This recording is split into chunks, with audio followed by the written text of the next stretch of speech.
Okay, this is an interesting, project regarding you can buy a house or you can rent a house.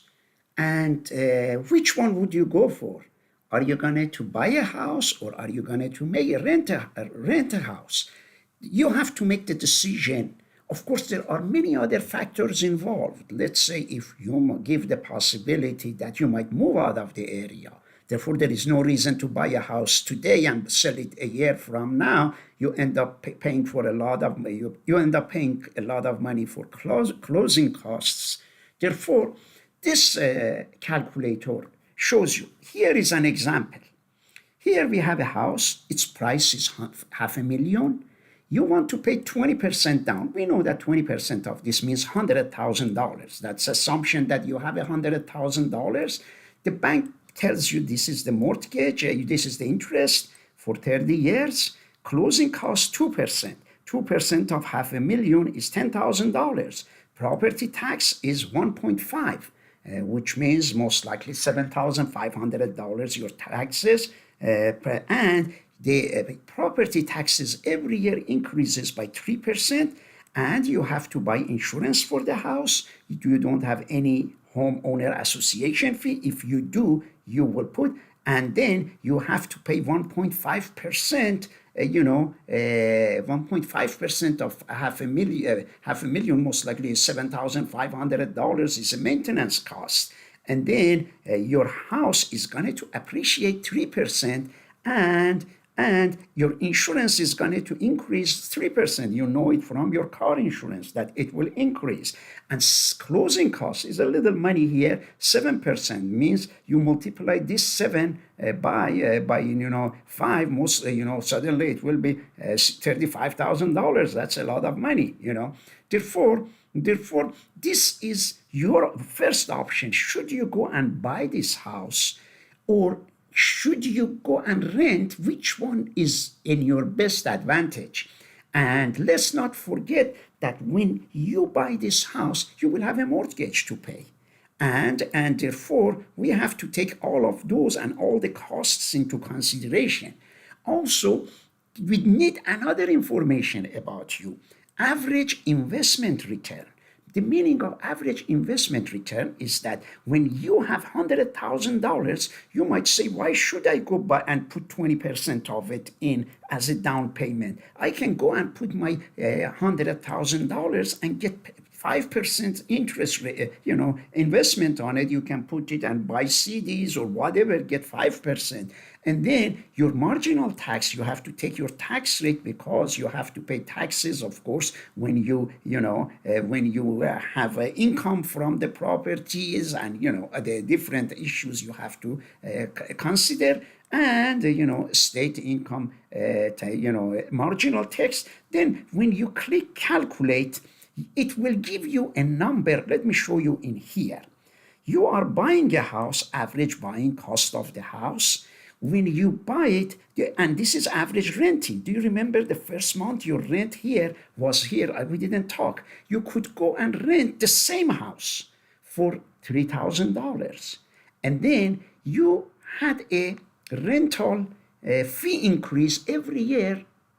Your landlord increases your fee by 3%, and you have to buy renter insurance, and the landlord gets a security deposit from $3,000. Therefore, in this case also, let's think about you have a 5%. You could put this $3,000 if you buy a house and get a 5% on it, while you also have in mind that you are putting $100,000 down and you are missing that 5%. And the marginal tax rate for you is the same whether you are renting or whether you are purchasing the house. In that case, do you see this here is 3,000 in first month? You have to pay. This is your first month rent.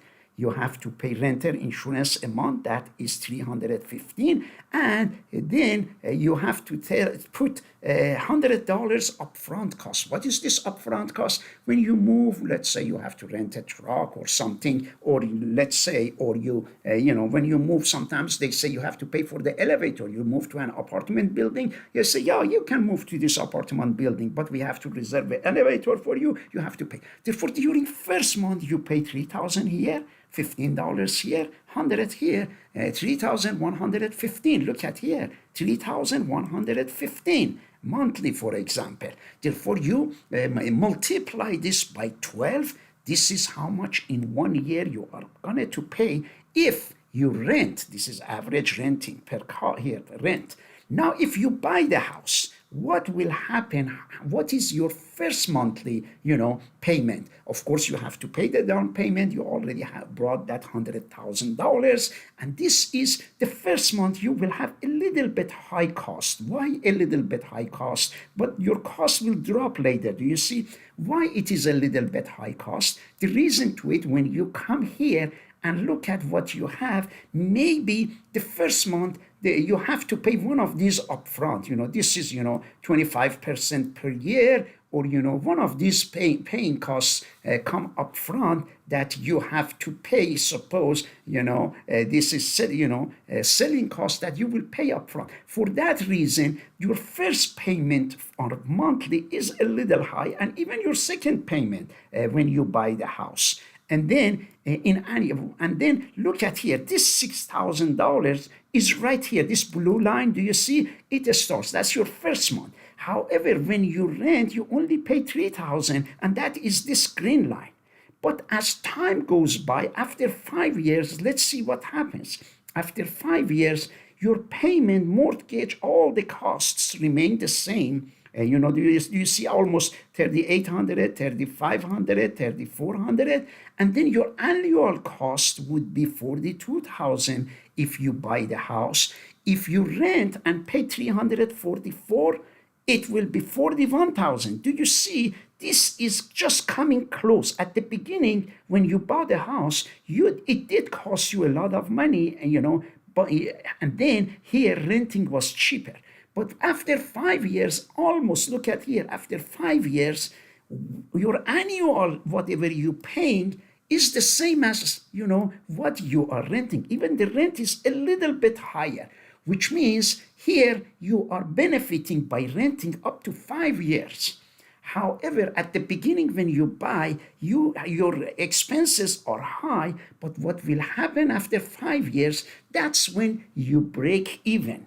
As time goes by, you see that you are benefiting from owning a house. Why?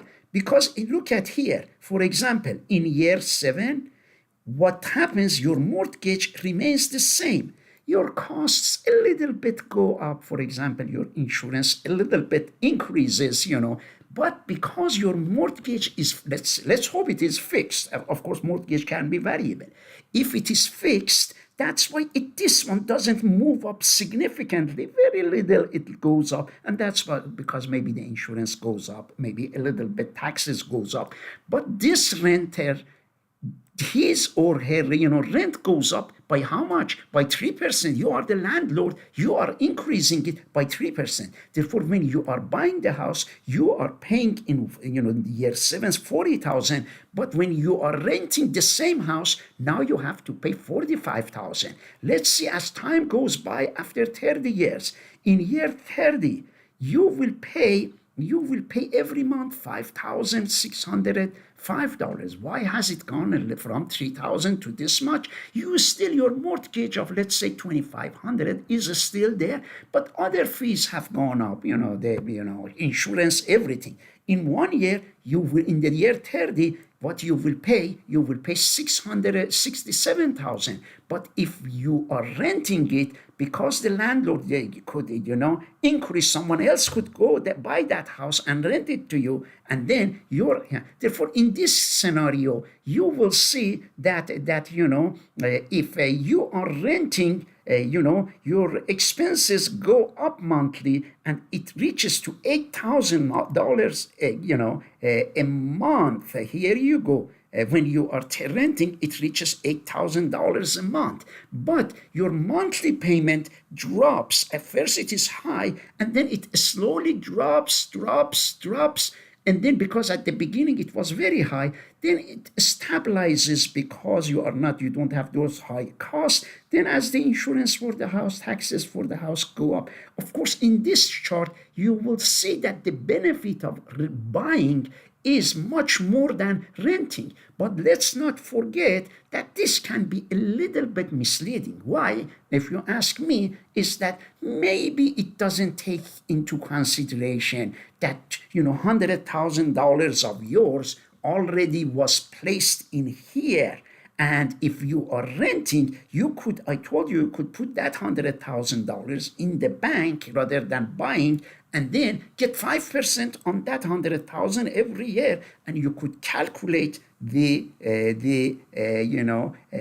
compounding interest. Those things can be calculated, but it is just to give you some ideas. And if you think you are going to stay in one area, you are not moving from one place to another, therefore you might be benefit by buying a house, buying a property. But if you are not sure, that's another issue. If you know you can afford the mortgage, you are not going to lose your job, therefore maybe buying. Therefore, a lot of things you have to take into consideration, particularly this interest. That is 7% is a little high. It might even go higher. But 33 years ago, it was such a good time to buy a house, 3.5%. Suddenly this payment here, rather than $3,000 a month, could be $2,000 a month. That makes a big difference because for 30 years you pay. Therefore, one of the most important things in finance is you understand the concept of interest rate,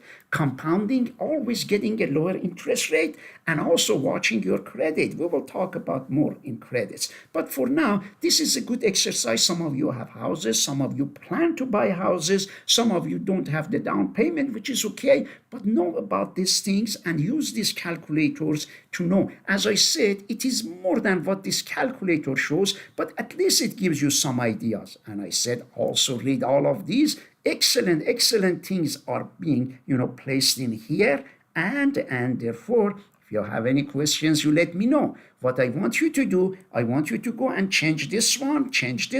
If you want to change this one, change the term of the loan. But on the discussion board, if you want copy and paste on the discussion board, right, I want to buy a house for $100,000. However, I have the option of renting the same house for $800 a month. I want to know, here you go, I put it 100,000. And then you can rent the same house for $800 a month. Here it is, $800. And then, of course, your closing cost would be, everything would be, the same. And then you could click calculate. And this will calculate it for you as well again. And as you see, your monthly payment here is when you rent, this is your monthly payment, and you explain it and you say after 5 years I can break even, therefore it is in my advantage to buy the house. And of course after 30 years, on year 30th, if I rent, the rent that the landlord for the same house is charging me would be $2,220, which will lead to $26,000 annually. However, my final after 30-year mortgage, it will be this. But one thing also you might consider is that in year 31, guess what? This number is going to be significantly low. Why? Because you don't have any mortgage anymore. That mortgage of 7%, I don't know, $900 a month disappears. You only will have, that means this number in year 31 every month, you will be paying only $500. But this is not going to drop. This is going to even to go higher, becomes $2,300. If you want to go that far also, explain those, that would be great. It shows that you understood the concept, and it is a wonderful a case for students who want to think about buying the house versus renting. And yeah, of course, it's not a bad idea to talk to a financial advisor. The more information you collect, the better it is.